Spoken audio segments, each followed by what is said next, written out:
ও,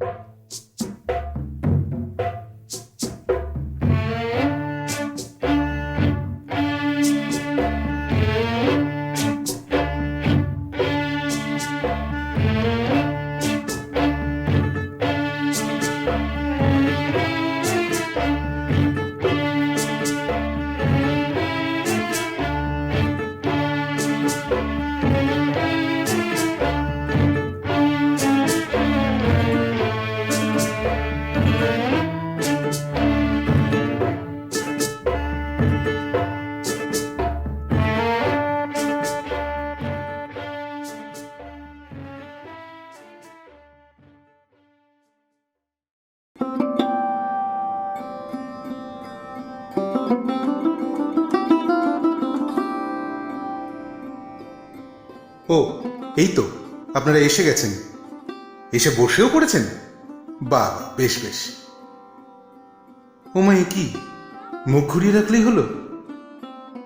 ওহো, নাম দেখে ভাবছেন বুঝি আমি সৌমিত্রবাবুর সেই কিংবদন্তি প্রায় মুখস্থ বাংলা ছবিটা আবার দেখাবো? আরে না না, কিছু নতুন কথাই শেয়ার করতে এলাম। তাহলে শুরু করি।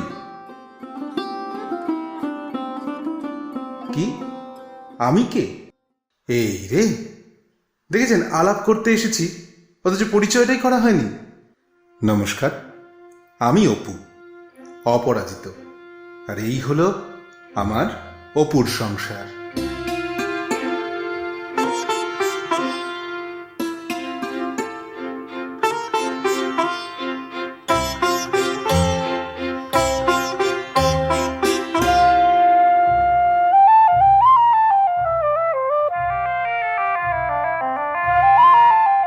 সংসার বলতে আমি আর আমার স্ত্রী, তবে সে অপর্ণা নয়, কাকন।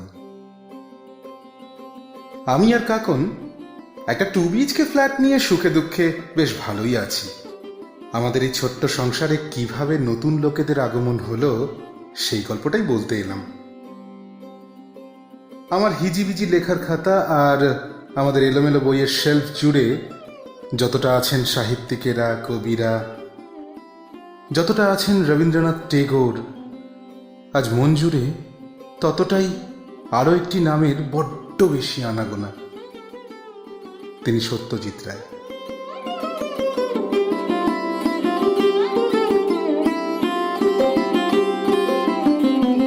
হ্যাঁ, আজ একটা দিন, যে দিনটা কাটলো একদম স্বপ্নের মতো, জানেন, একেবারে কল্পনায় ভেসে।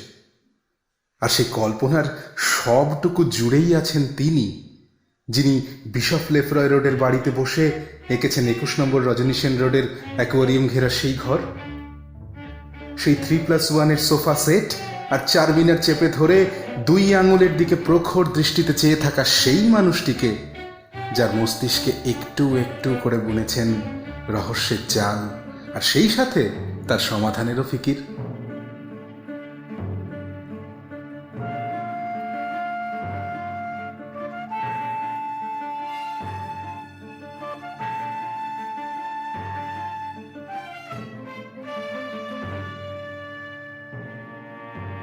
আজ 2 মে, মানিকবাবুর জন্মতিথি। তাকে মনে করেই আজ সকাল থেকে মনটা একটু বেশি নস্টালজিক, একদম অন্যরকম। একটানা 3 দিনের লম্বা উইকেন্ডে আমার ঘরে বাইরে একটু দৌড়দৌড়ির কাজ ছিল ঠিকই, কিন্তু গতকালের ছুটির শেষ রাতে এক পশলা বৃষ্টি আর কনকনে ঠান্ডা হাওয়া এসে একেবারে ভুলিয়ে দিল মে মাসের গরমটাকে।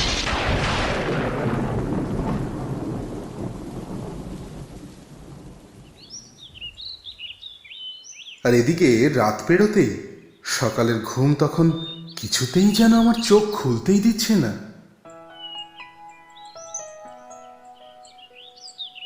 আধখোলা চোখ ডলতে ডলতে আর ঠাটা পড়া রোদে ঝলসে যাওয়া সকালটার সঙ্গে কিছুক্ষণ খেললাম লুকোচুরি। তারপর একটা ছোট্ট কাউন্টডাউন, 3, 2, 1, কার্টেন কল।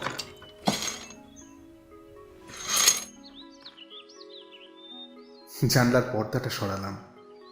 সরাতেই জ্বলন্ত সূর্যটা ঠিকরে এসে একটা চ্যালেঞ্জ ছুড়ে আমাকে মনে করিয়ে দিল, উফ, আজ আবার অফিস যেতে হবে। ওকে, লেটস গো।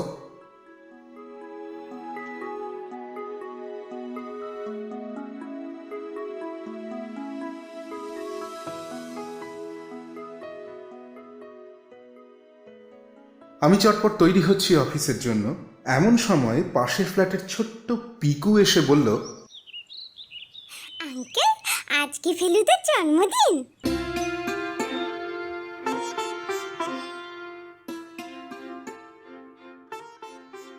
আমি শুনে হাসলাম। ওর মাথায় একটু হাত বুলিয়ে আপন মনেই বললাম, তাহা যা বলেছিস সে একরকম বলাই যায়। আসলে আজকের দিনটায় যিনি জন্মেছিলেন তিনি না থাকলে জানি না বাঙালির কি হতো। জানি না ফেলুদাকে আমরা কোনোদিনও পেতাম কিনা। আর জানি না তোর এই মজার খেলাগুলো তুই কখনো খুঁজে পেতিস কিনা।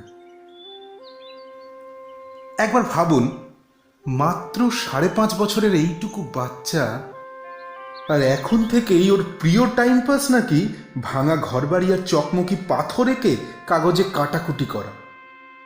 বুঝুন, সোনার কেল্লার মুকুল ওকে এতটাই ইনফ্লুয়েন্স করে ফেলেছে।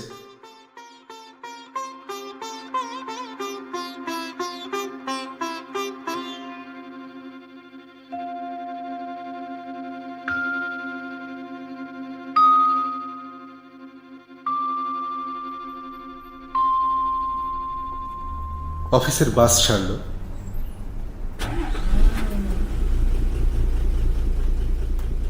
আর আমার মনটাও তার রোজকার চেনা মহানগরের অলি গলি পেরিয়ে এক্কেবারে হয়ে গেল বাঁধন ছাড়া পাখি। এই জন অরণ্য পেছনে ফেলে সে সোজা গিয়ে পড়ল হীরক রাজার দেশে। ভাবলাম, আমিও যদি ভিড়ে যেতে পারি ওই গোপীগাইন বাঘাবাইনের দলে কেমন হয়। ভূতের রাজার বর পেলেই আর আমায় কে পায়। এক তালিতে পৌঁছে যাব সবুজের দেশে, কিংবা জাদু জুতো পায়ে দিয়ে সিকিম থেকে সোজা চলে যাব কন্যাকুমারী। কাঞ্চনজঙ্ঘার শিখর থেকে সোজা চলে যাব অরণ্যের দিন রাত্রি দেখতে। আরব বেদুইন হয়ে অরণ্যদেবের মতো কাটাবো দিন। লড়াই করব অন্যায়ের বিরুদ্ধে, পরাস্ত করব গণশত্রুদের। হব সেরা খেলোয়াড়, শতরঞ্জ কি খিলাড়ি। ভূতের রাজার মন্ত্র বলে নিমেষেই চুল চেরা তফাৎ করে ফেলবো কে কাপুরুষ আর কে মহাপুরুষ। আমার প্রতিদ্বন্দ্বী থাকবে না কেউ, সার্থক হবে আমার নাম। থাকবো অপরাজিত, অপরাজিত, অপরাজিত। হঠাৎ আমার স্বপ্নভঙ্গ হলো একটা আওয়াজে, একটা চিৎকার। কল্পনার এক অদ্ভুত অভিযানে এমন আকস্মিক ব্যাঘাতে খুব বিরক্ত হয়ে তাকাই বাসের জানলা দিয়ে বাইরে। এ কি দৃশ্য! এক অভাগী মা, সাথে তার দুটি মেয়ে ধুলো মেখে পড়ে আছে ফুটপাতে, আর তৃতীয়টি মায়ের হাত ছেড়ে দৌড়তে গিয়ে সোজা পড়ে যায় আমাদের বাসের সামনে। ইস, কি বাঁচা বেঁচেছে ও!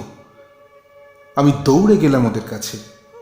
কিছুটা অজান্তেই একটা নায়কোচিত মনুষ্যত্ব ঢেউ খেলে গেল। কি মনে হলো ওদের কাছে গিয়ে কথা বললাম। ভয় কাটিয়ে বিশ্বাসটুকু জাগাতে বেশ খানিকক্ষণ সময় কেটে গেল আমার। কথোপকথনে জানলাম মায়ের নাম চারুলতা।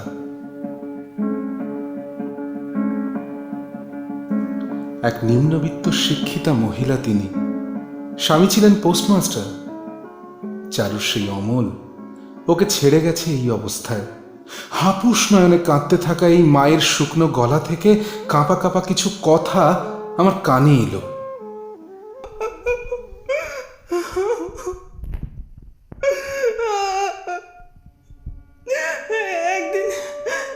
একদিন চাল ভাঙা ঘর পড়ে থাকতো, প্রিয়জনের উদ্দেশ্যে পাঠানো হাজার হাজার চিঠি আর কাগজে। সেই হতভাগীর জন্য আজ আর কেউ দু কলমও লেখে না। আমার কান্নার ইতিহাস মাখা পথের পাঁচালি বন্দি হয়ে রয়ে গেছে, না জানি কত না পাঠানো কামের মাঝে। নয়তো নয়তো হারিয়ে গেছে ভুল ঠিকানায়।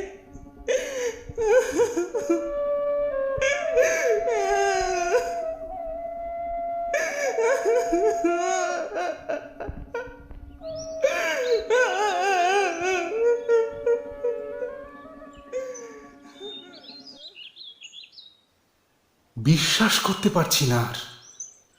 কি ভাষা আর কি উপমা, কি শব্দচয়ন, কি অপূর্ব শিক্ষা! এই কার সামনে দাঁড়িয়ে আমি! কি অন্যায়, কি অন্যায়! ছি! সবার কাছে প্রত্যাখ্যাত হতে হতে আজ তিনি ভিখারিনী। রাস্তায় এইভাবেই কেটে যায় তার দিন, যার খবর কেউ রাখে না, কেউ না। লজ্জায়, বিস্ময়ে, আবেগে আমার হাত পা অসাড় হয়ে আসছে। এমন সময় আবার সেই কণ্ঠ সহস্র সুরের বীণার মতো বাজল।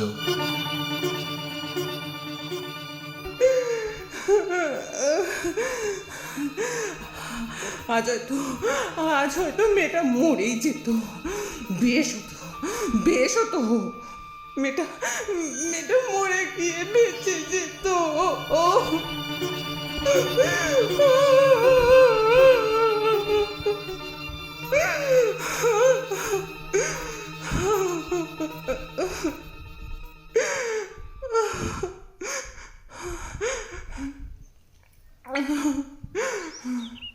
কিন্তু গরিবের মন আর মানুষের মনের চাহিদার মাঝে অনেক ফারাক।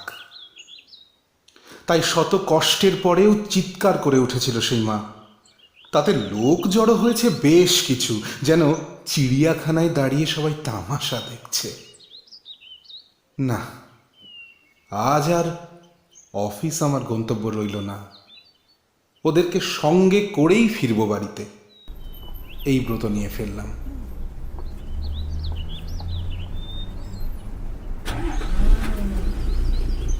আমি রওনা হলাম, সাথে ওরা 4 জন, সেই মা আর তার 3 কন্যা। কাকনকে ইতিমধ্যেই একবার কল করে জানিয়ে দিয়েছিলাম আমাদের ছোট্ট ফ্ল্যাটের এই নতুন আগন্তুকদের কথা। ফিরতি পথে সারা রাস্তা জুড়ে মহিলার চোখের দিকে চাইলাম কয়েকবার। কি কান্না মাখা একটা কৃতজ্ঞতা বোধ যে ঠিকরে বেরোচ্ছে, তা অবর্ণনীয়। হয়তো ওনার দৃষ্টিতে আমি আজ কোনো এক অপরিকল্পিত নায়ক, কিন্তু উনি আমার চোখে একজন সাক্ষাৎ দেবী। At least the inner eye can reveal the story of the truth of her livelihood. আর একবার চাইলাম চোখ তুলে, এবার ওই ছোট্টগুলোর দিকে। কি গভীর সে চাহনি চেয়ে আছে আমারই দিকে। নিরাভরণ সেই ক্লান্ত ফ্যাকাশে 3 জোড়া চোখ, কোনো কামনা নেই, নেই কোনো লেশমাত্র বাসনার চিহ্ন। চাহিদার সংজ্ঞাটা ওদের কাছে শুধু 2টো রুটি অবধি সীমাবদ্ধ। মনে হচ্ছে যেন পৃথিবীর সব ঐশ্বর্য, সব ধন দৌলত ওদের কাছে নিরর্থক। সেখানে পূর্ণিমার চাঁদ হয়ে যায় ঝলসানো রুটি, সোনা রূপো হিরে দিয়ে সাজানো মণিহার যেন গলার মৃত্যু ফাঁস। এই অনির্বচনীয় মুহূর্তটা সারা রাস্তা জুড়ে আমার ধমনী, শিরাবে শাখা প্রশাখা মেলে দিল মস্তিষ্কের প্রতিটি আনাচে কানাচেতে। ভেবে পেলাম না কিছু ছিল কিনা বলবার, নাকি ওই 4টি মানুষ কোনো অশ্রুত কণ্ঠে আমাকেই বলে গেল ওদের বেঁচে থাকার ইতিহাস।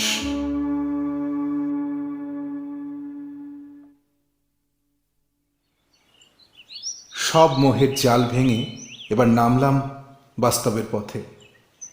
পথ অল্প, একটুখানি হাঁটা পথ। পৌঁছলাম বাড়িতে। অনেক কৌতূহল, অনেক ধৈর্য জমিয়ে রেখে অপেক্ষা করছিল মেয়েটা। কলিং বেলে আঙুল ছোঁয়াবার আগেই দরজাটা খুলে গেল। শ্রদ্ধায়, ভালোবাসায়, আনুগত্যে আর কৌতূহলের মিশ্র চাহনি মাখা ওর 2টো চোখের দৃষ্টি আমায় অতিক্রম করে সোজা গিয়ে পড়ল ওই মানুষগুলোর ওপর। আসুন মা, আসুন, এসো বোন, এসো এসো, ঘরে এসো।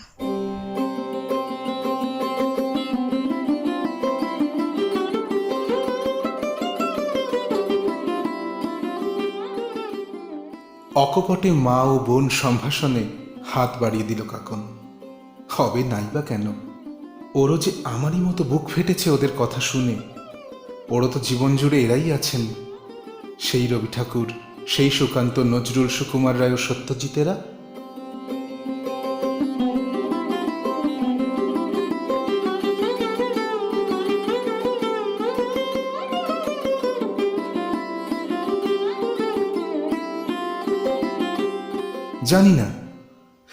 জানি না এই চারজন নারী প্রাণ আজ এখানে না থাকলে কোথায় কিভাবে থাকতো। আজকের ঘটনা ওদের জীবনে যে সব বিধানকে পাল্টে ফেলেছে, জানি না কেন সেই বদলে যাওয়া ইতিহাসের পাতা থেকে হয়তো শব্দটা বারবার আমায় শিহরিত করে তুলছে। জানি না এই কোন অশনি সংকেত আমার কান ঘেঁষে চলে যাচ্ছে।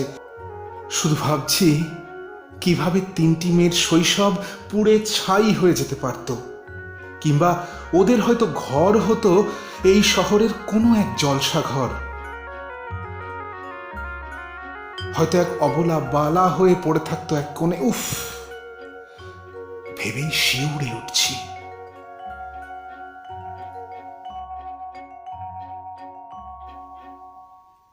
আজ রাতে সবাই খেলাম একসাথে বসে। ওদের পেটে অবশ্য চোখের জলে ভেজা নোনতা খাবারগুলোই জায়গা পেল, জানি, তবু ওরা তৃপ্ত। আর আমরাও। জানি না ওদের কোনো সদ্গতি হলো কিনা এখানে এসে, কিন্তু জানি পরশ পাথরের ছোঁয়ায় আমার এই ছোট্ট সংসারটা আজ সত্যি ভরে উঠল, পূর্ণ হলো এই অপুর সংসার।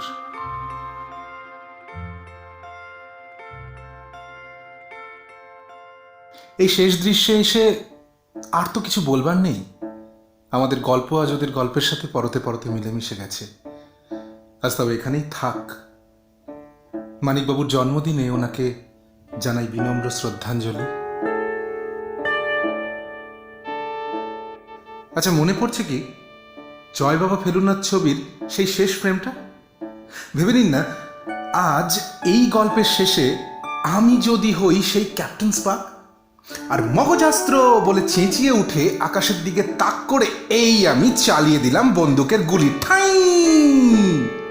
ছাদের পায়রাগুলো উড়ে যেতেই দেখুন না লেখা রয়েছে খেল খতম, সমাপ্তি। শুনলে তো ক্যাপ্টেন স্পার্ক, ভালো গণেশটা তোমার দাদু লুকিয়ে রেখেছে, তাই খারাপ গণেশটা আমি নিলাম। কেমন? কি পারিশ্রমিক? হ্যাঁ, আমার পারিশ্রমিক। আপনার আপত্তি নেই তো? নেবেন বলছি, যার এত বুদ্ধি তার সিদ্ধি লাভ হবে না তো কার হবে মৃত্যুর মশাই। আচ্ছা, কিন্তু আপনি এটাকে ধরলেন কি করে বলুন তো? আমি জানি, মগজাস্ত্র।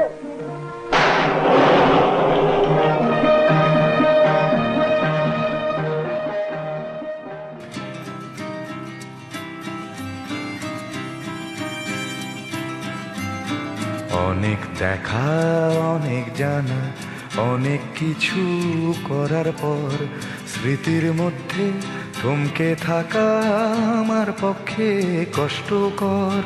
লালমোহনার তোপসেটারও একই দশা দেখতে পাই, ইচ্ছে করে সবাই মিলে নতুন কিছু করতে যায়।